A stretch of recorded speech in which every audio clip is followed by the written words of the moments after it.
이 이야기를 쓰면서도 제가 많이 망설이고 있는데요. 제 이야기를 들으신 분들이 저를 보고 세상 물정 모른다고 손가락질을 할까봐 두려움이 앞서기 때문입니다. 그래도 혹시나 저와 같은 분들이 계실까봐 같이 고민도 나누고 속에 응어리진 답답함을 풀어보고자 용기 내서 글을 적어봅니다. 그리고 다 들어보시고 난 후 제가 어떻게 결정을 하면 좋을지 이야기 좀 해주세요. 저는 올해 딱 60이 된 평범하지만 그렇다고 완전히 평범하지도 않은 여자입니다. 평범하다는 것이 우리 또래 여자들 삶이 다 그렇듯이 남편 내조 잘하고 자식들 잘 키우며 살았다는 뜻이고요. 평범하지 않았다는 것은 남들이 저를 보고 교수 사모님이라 불러줘서 그래도 대접을 받으면서 살았기 때문이에요. 다만 대접이라는 게 무슨 여왕님 대접을 받은 것은 아니고요. 그래도 무시는 안 당했다는 뜻이에요. 솔직히 드라마나 영화 보면 교수 사모님 하면 밍크코트에 고급 자동차 타고 다니면서 어깨에 힘을 주며 거들먹거릴 것 같지만 저는 태생부터 그런 것하고는 거리가 멀고요. 그냥 어디 가서 눈에 띄는 것을 싫어하는 성격이에요. 남편이 교수고 배운 게 많은 거지 제가 배운 것 많고 잘난 여자라는 생각은 한 번도 해본 적이 없어서 웬만하면 나서지 않는 스타일이었어요. 대신 교수 모임에 사모님 자격으로 따라가면 최대한 아는 척 고상한 척은 했습니다. 그만큼 남편 얼굴에 먹칠은 안 하려고 노력했다는 거예요. 대신 친해지면 호탕한 아줌마로 불렸습니다. 때론 억척스런 아줌마처럼 때론 드라마 보며 펑펑 우는 주책 맞은 언니처럼 살았으니까요. 그렇게 열심히 내조하며 살았더니 남편도 대학 내에서 인정받고 자자들에게 존경받는 교수로 불리고 아들 역시 삐뚤어지지 않고 열심히 공부해서 지금은 의술을 펼치는 의사로 지내고 있습니다. 이젠 내 할 일 다 했다는 생각 드니까 어느 날부터인가 삶이 좀 무료해지고 기운이 쭉쭉 빠지더군요. 그래서 왜 이럴까 물어보니 주변 사람들은 목표가 사라져서 그런 거야 라고 충고를 해주는 겁니다. 앞만 보고 달려와서 모든 걸 다 끝내고 나니까 더 이상 뭘 해야지 이러면서 기운이 쭉 빠진다는 거죠. 이럴 땐 목표를 하나 세우고 그걸 위해 다시 또 열심히 뛰면 괜찮아진다고 하길래 그래서 목표를 하나 세웠는데요. 아들 여자친구에게 선물을 해주는 거였어요. 저희 아들이 결혼을 염두에 두고 같은 병원에서 만나는 간호사 여자친구가 있거든요. 솔직히 주변에선 의사 아들을 왜 간호사랑 만나게 가만두냐고 말렸지만 저는 생각이 달랐어요. 아들이 좋아하는 여자면 됐지 굳이 여자친구의 신분이나 직업은 문제될 게 없다고 생각했거든요. 그리고 여자친구를 만났을 때 어찌나 참하고 고운지 나중에 선물을 하나 해주고 싶었는데 이참에 목표가 제대로 생긴 거였죠. 아들 여자친구가 처음 우리 집에 인사를 왔을 때가 기억나네요. 말씀드렸다시피 제가 조용하지만 친해지면 좀 주책 맞은 아줌마 성격이거든요. 그래서 아들의 여자친구가 오자마자 친해지려고 들이댔어요. 그래서 아들 여자친구에게 며느리라고 불러줄까요? 이렇게 말했습니다. 대부분 어른이 이렇게 이야기하면 당황할 만도 한데 그 아이는 활짝 웃으면서 제 팔짱을 끼고 내 어머니 이러더군요. 평생 무뚝뚝한 아들 하나만 키워서 딸 같은 며느리가 필요했는데 팔짱까지 끼며 살갑게 구는 아들의 여친을 보니까 제가 흠뻑 빠지고 말았어요. 그렇게 첫 대면을 하고 그 이후로 몇 번 따로 만나서 밥도 먹다 보니 금방 가까워지더군요. 시어머니와 며느리보단 엄마와 딸처럼 지내려고 노력을 했죠. 그러다 보니 결혼식 때 내 돈으로 꼭 선물을 해주고 싶었습니다. 물론 남편한테 이야기해서 생활비에서 아끼고 아낀 돈으로 선물을 사주면 됐지만 왠지 제가 번 돈으로 의미 있는 선물을 주고 싶다는 목표를 세우게 된 거죠. 그래서 남편에게 큰 소리를 쳤어요. 앞으로 당신한테 손 안 벌리고 내가 번 돈으로 우리 며느리 선물 사줄 거니까 말리지 마요. 그리고 나서 아는 동생에게 이 이야기를 했더니 제가 평소에 했던 것과 비슷하면서 돈도 벌 수 있는 일이라며 식당 서빙 알바를 추천해줬습니다. 아무래도 단순 노동인데다가 가정주부라면 할만하더라고요. 음식 나오면 손님들에게 전해주고 밑반찬 같은 거 좀 준비해주고 한가할 때 가게 청소를 해주는 일이었거든요. 가정주부라면 어느 정도 할 수 있잖아요. 근데 이번엔 손님들이 문제였습니다. 술 취해서 치근덕거리질 않나, 반찬이 맛없다며 던지질 않나, 정말 세상에 이런 진상이 다 있을까 상상도 못했던 사람들을 만나는 게 너무 힘들더군요. 그래서 그만두게 됐죠. 돈을 떠나서 직원만 보고 사람을 하대하고 무시하는 분위기가 정말 견디기가 힘들었습니다. 그래서 이 얘기를 아는 동생에게 하니까 언니는 너무 온실 속의 화초로 자라서 그래. 요즘 세상이 얼마나 무서운데 그건 약과야 약과 세상이 정말 또라이 천지야.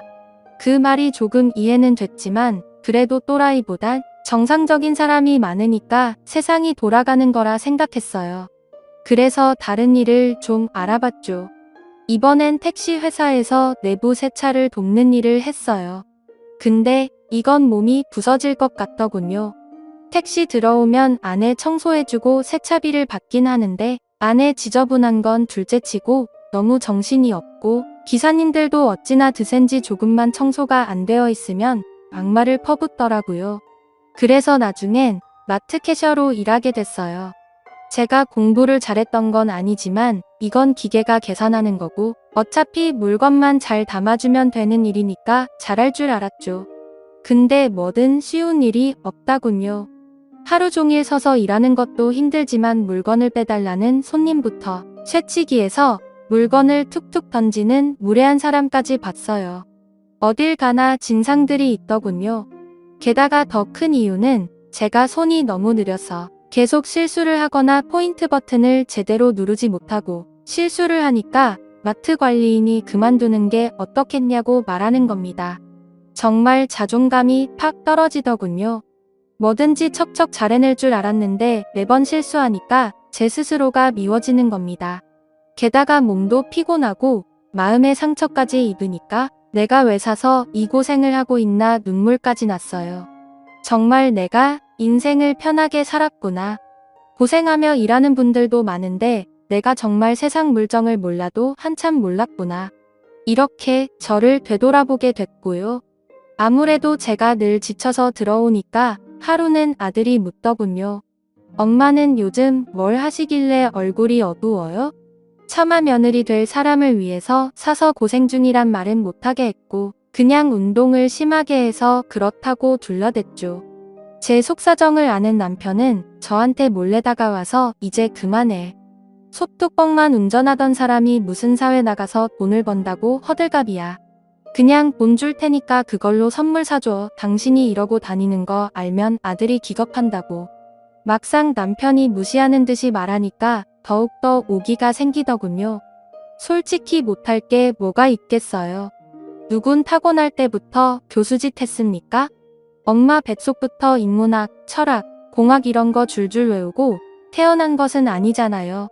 비록 제가 배운 것은 많이 없어도 엄마로서, 아내로서, 가정주부로서 노하우는 있었거든요. 남편한테 괜히 괘씸해서 한마디 했죠. 당신은 나 없으면 라면 물도 제대로 못 마치는 주제에 어디서 큰 소리예요? 두고 봐요. 내가 내 손으로 돈 벌어서 우리 며느리한테 멋진 선물 하나 해줄 거니까 당신은 가만히 있기나 해요. 제가 눈에 도끼를 품고 한마디 하니까 남편도 꼬리를 슬쩍 내리는 겁니다. 오기가 생기니까 뭐든 할 수 있을 것 같아서 아는 동생을 통하지 않고 제가 직접 알아봤어요. 제가 가장 잘할 수 있는 일을 보니까 스마트폰 어플을 깔면 파트타임으로 일하는 청소 도우미를 모집하더군요. 제가 원하는 시간에 맞는 업무를 제가 골라서 찾아가면 되고 어차피 제가 하던 일이니까 자신도 있었습니다. 시급도 나쁘지 않았고요. 운이 좋아서 딱 한 달만 일하면 며느리 선물에 아들 선물까지 챙겨줄 수도 있을 것 같았어요. 그래서 처음으로 남의 집에 청소 도우미로 일을 하게 됐죠. 처음 간 집은 아이만 여럿인 집이었는데 그냥 청소 좀 해주고 조금 남는 시간에 밥 좀 해주고 아들 어릴 적 보는 것 같아서 놀아주고 우리 집이라고 생각해서 더욱더 꼼꼼히 챙겨줬더니 집주인이 굉장히 만족해하는 겁니다. 저도 뿌듯하더라고요. 드디어 저한테 딱 맞는 일을 찾았다는 생각이 들었어요.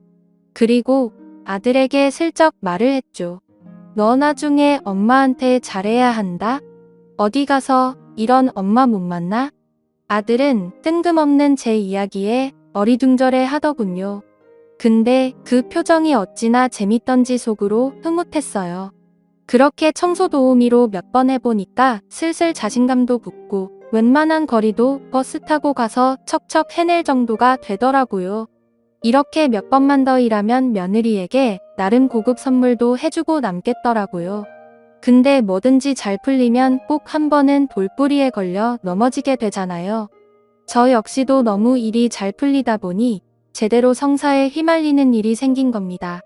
그날도 시간대에 적당하고 시급도 괜찮은 일이 있길래 바로 오케이하고 일을 하러 갔습니다. 집에서 10점 거장 정도 떨어진 곳이었는데 굉장히 으리으리한 집이더군요.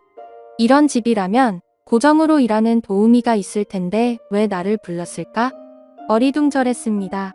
어쨌든 안에 들어가니까 한눈에 봐도 허세에 가득 찬 사모님이 의자에 삐딱하게 앉아서 오늘 해야 할 청소범이랑 몇 가지 당부말을 해주는 거예요.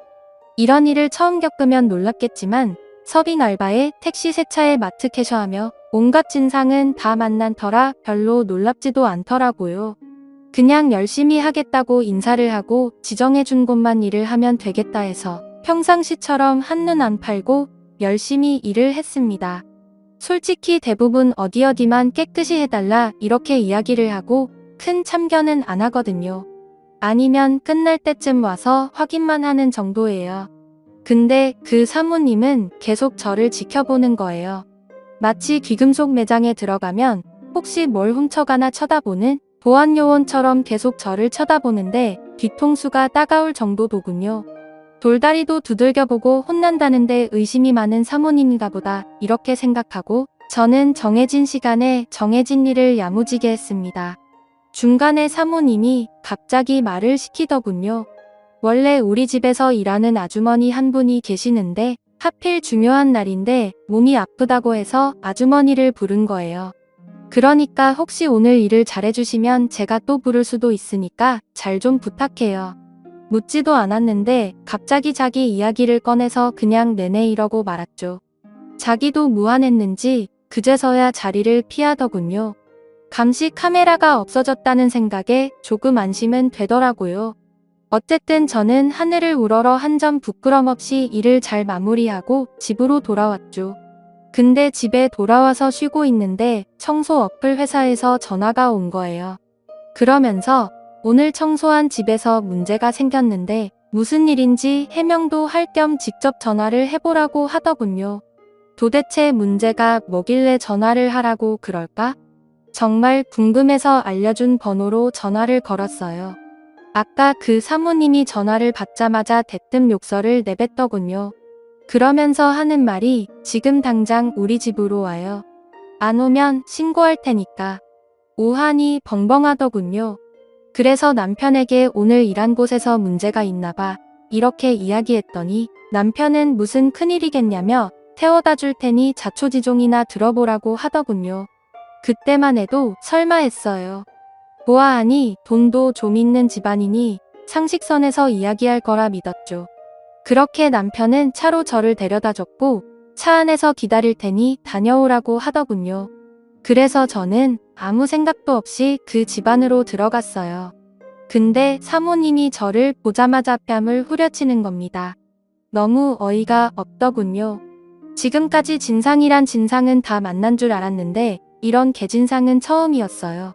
제 뺨을 때리자마자 하는 말이 화장실 위에 있던 금팔찌 어딨어 당신이 가져갔지? 이러는 거예요. 정말 어이가 없더군요. 보아하니 사모님, 아니 그 여자의 남편으로 보이는 남자는 팔짱을 끼고 저를 위아래로 훑어보고 있는 겁니다. 순간 금팔찌는 뭐고 내가 왜 이 꼴을 당해야 하는지 모르겠더군요. 그래서 저는 금팔찌는 본 적도 없고 내가 왜 이런 꼴을 당해야 하는지 모르겠다고 항의를 했습니다. 그랬더니 그 여자는 스마트폰에 금팔찌 사진을 보여주면서 이거 말이야. 이 금팔찌 내 이름이 정확히 적혀있는 금팔찌 이거 수제로 만든 거야. 근데 끝까지 잡아뗄 거야? 웬만하면 직접 사과하면 끝내려고 했더니만 정말 막장이구만. 아줌마, 경찰 부를 테니까 경찰서 가서 그렇게 계속 모르는 척 해봐. 순간 너무 무서우니까 머리가 혼란해지더군요. 내가 금팔찌를 본 것 같기도 하고 그걸 치웠던 것 같기도 하고 계속 뒤죽박죽하기 시작했어요. 저는 훔치지 않았고 제가 훔칠 사람이 아니라고 계속 항변했지만 그 여자는 제 팔을 잡아 끌며 오늘 집에 온 사람은 당신밖에 없는데 금팔찌에 다리가 달려서 왜 사라졌는데? 말을 해보라고. 게다가 그 여자 남편까지 합세해서 저를 몰아세우니까 저도 모르게 그 자리에서 펑펑 울게 됐습니다. 그 여자는 금팔찌 값을 내놓으면 없던 일로 해줄 테니까 빨리 돈을 내놓으라는 겁니다. 그래서 얼마냐고 했더니 제가 일하면서 모은 돈의 비상금으로 꽁꽁 숨겨둔 돈까지 탈탈 모아야 살 수 있는 액수더군요. 정말 어떻게 모은 돈인데 이렇게 뺏겨야 하나 생각이 들어서 경찰서로 갈까도 생각했지만 제가 정말 온실 속에 화초처럼 바보같이 자란 터라 경찰서 간다는 말에 저도 모르게 그 돈을 주고 집에서 나와버렸습니다. 아마 이쯤에서 저보고 바보 같은 여자라고 말씀하시는 분들 많을 거예요. 맞아요. 정말 바보 같았죠. 근데 정말 그 순간은 무서웠고 그냥 그 순간을 벗어나고 싶다는 생각뿐이었습니다. 그렇게 즉석에서 돈을 이체해주고 나서야 그 여자 집에서 나왔습니다. 차 안에서 기다리던 남편은 무슨 일이냐고 묻는데 차마 도둑으로 몰렸다고 이야기는 못하고 집안 청소 문제 때문에 클레임 들어와서 해명만 했다고 둘러댔죠. 그 말에 남편은 화가 났는지 누굴 무시해도 유분수지. 그래도 명색이 교수 사모님인데 이것들이 누굴 오라가라 하고 난리야? 그때 제가 교수 사모가 무슨 대수냐고 남편에게 면박을 줬습니다. 어쨌든 지금 그런 게 중요한 게 아니었으니까요. 남편은 그냥 해프닝 정도만 생각하고 그 일은 금방 잊어버리더군요. 하지만 저는 계속 그 일이 마음에 걸려서 더 이상 일을 못하겠더라고요. 게다가 고생해서 모은 돈까지 다 써버렸으니 의욕도 완전히 사라졌습니다. 제가 늘 풀이 죽어 있으니까 아들이랑 아들 여자친구가 영문도 모르는 채 저를 위로해 준답시고 맛있는 것도 사주고 영화도 보여줬지만 계속 마음의 상처로 남는 거예요. 그리고 제가 정말 너무 순딩이 바보로 살았다는 걸 깨달았습니다. 그래도 시간이 약이라고. 어쨌든 그렇게 그 일도 잊혀져 가고 저도 어느 정도 마음을 가다듬을 무렵이었어요. 아들이 오더니 여자친구 부모님과 상견례 날짜를 잡으려고 하는데 언제가 좋을까요? 이러는 거예요. 가뜩이나 기분 좋은 일도 없던 찰나에 그래도 자식 위해 상견례를 한다는 생각을 하니 기분이 좀 괜찮아지더군요. 기쁜 마음으로 상견례 날짜와 장소를 잡고 상견례 날에 설레는 마음으로 상견례 약속 장소로 향했어요. 마침 아들이랑 아들 여자친구는 상견례 장소로 오는 길에 접촉 사고가 나는 바람에 늦는다는 거예요. 괜히 사돈내외를 기다리게 하는 것도 예의가 아닌 듯해서 남편이랑 함께 약속된 방으로 들어갔습니다. 그런데 들어서는 순간 저는 몸이 뻣뻣하게 굳었습니다. 바로 제 뺨을 후려갈긴 부잣집 여자가 사돈댁 자리에 앉아 있는 거예요. 제가 그렇게 아끼던 아들 여자친구의 부모가 제 뺨을 후려친 여자와 그 여자의 남편인 거죠. 게다가 그런 사람과 사돈을 맺게 생겼으니 정말 머리가 핑 돌 지경이었습니다. 남편은 영문도 모르고 제 팔을 당기면서 왜 이러냐고 묻는데 저도 어떻게 반응해야 할지 모르겠더군요. 갑자기 그 여자도 제가 기억이 났는지 언성을 높이면서 아니 그때 우리 집 금팔찌 훔쳐갔다가 걸린 아줌마 아니에요? 여기 왜 왔어요? 저한테 뻔뻔하게 소리를 치는 겁니다. 그때 그 기억이 떠올라서 제가 아무 말도 못하니까 그 여자는 마치 물 만난 고기처럼 이제 알았다. 이거 사기 결혼 아니야? 남의 집 청소부나 하면서 몰래 훔친 걸로 사기 결혼하는 거 아니냐고 교수 집안이라며? 아들이 의사라며? 근데 이거 다 뻥이지? 아주 신나서 소리를 치는데 그때서야 제가 정신이 들더군요.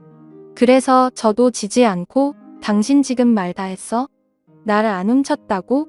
그리고 사기 지금 사기라고 했어? 당신 내 딸내미한테 거기로 가져와도 우리 아들이랑 결혼 못할 줄 알아? 제가 막 따지고 있는데 뒤늦게 도착한 아들이랑 아들 여자친구가 도착해서 저희를 말리며 자초지종을 묻는 겁니다. 그러자 그 여자는 자네 의사 맞아, 자네 아버지 교수님 맞긴 맞는 거야? 근데 왜 자네 어머니가 우리 집 와서 청소를 했어? 자네 지금까지 다 뻥친 거지?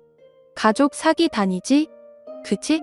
그때 남편도 열이 받아서 주먹을 주더니 밥상을 확 뒤집어 엎어버리고 아들 역시 무슨 소리냐며 항의를 하고 난리도 그런 난리가 없었어요. 저는 너무 억울해서 내가 당신 내 집에서 일한 건 당신 딸내미 선물 주려고 한 것뿐이야. 내가 돈이 없어서 그런 줄 알아? 당신처럼 주렁주렁 멋으로 달고 다니는 금부치가 아니라 진짜 정성이 담긴 금부치 하나 해주려고 했어. 그 말을 하고 나가려고 하는데 남편이 제 손을 붙잡고 여기서 우리가 왜 나가? 저런 인간 쓰레기들이 나가야지. 하며 저보고 꿋꿋하게 따지라고 하는 겁니다. 그 말에 용기가 더욱 생기더군요. 저랑 남편, 그리고 아들 마지막엔 아들 여자친구까지 저를 두둔하며 자기 엄마에게 따지듯이 공격을 하니까 그 여자는 자기도 뭔가 틀렸다고 생각했는지 당황하는 겁니다. 그러더니 아니 그러면 교수 사모님이라고 말을 하지 왜 안 하셨어요? 근데 왜 남의 팔찌나 훔치시고 그래서 이러면서 말끝을 흐리는데 뭔가 느낌이 이상하더군요. 왜냐면 그 여자가 소리소리 지를 때 팔뚝에서 금팔찌가 빛나는 걸 제가 봤기 때문입니다. 그래서 얼른 그 여자 팔을 낚아채서 큰 팔찌를 보며 이거 뭐예요? 어? 그때 나한테 이 팔찌 없어졌다며? 사진 들이대며 보여줬는데 이게 왜 당신 팔에 있는 건데? 당신이야말로 이거 사기 아니야? 그 여자도 놀랐는지 제대로 말을 잇질 못하더군요. 그제서야 변명이라고 꺼내놓는 게 아니 원래 일하던 아주머니가 이걸 훔쳐갔는데 그걸 오해해서 도둑으로 몰았었네요. 미안합니다. 정말 화가 나더군요. 나를 도둑으로 몰아세운 것도 열받지만 내 돈은 받아먹고 입까지 씻고 오히려 큰 소리까지 쉬었던 거잖아요. 그냥 저를 어디 못 배운 청소나 하는 여자라고 취급을 하는 저급한 사고방식이 너무 싫었습니다. 교수 부인이면 대접하고 청소 보면 이런 취급을 당해야 하나요?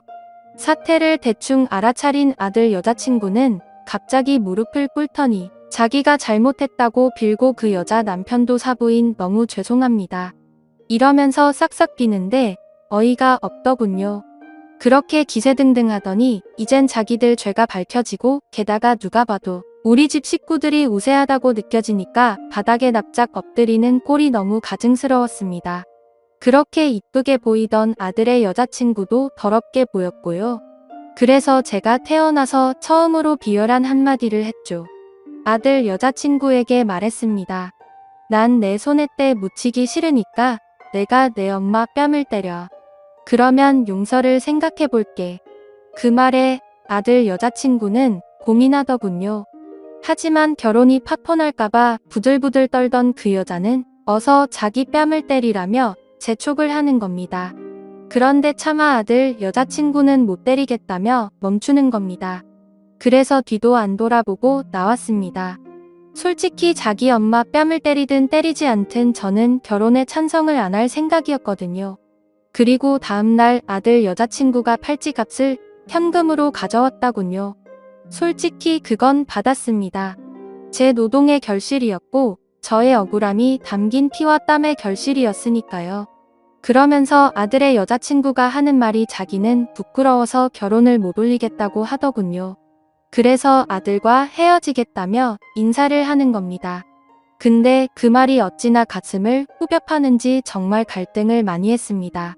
그 집안 사람들을 생각하면 정말 가증스럽지만 그래도 아들의 여자친구랑 엄마와 딸처럼 보낸 시간도 많은데 그 정이라는 게 무시 못할 일들이었거든요.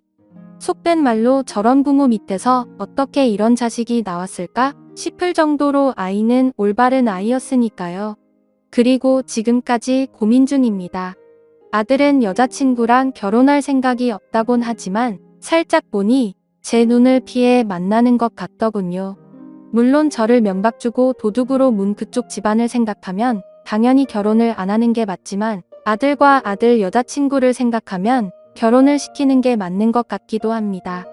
바보처럼 살아서인지 이런 걸로 고민하네요. 인생의 풍파를 겪어본 여러분들이라면 어떻게 하실 건가요? 저에게 지혜를 좀 빌려주세요.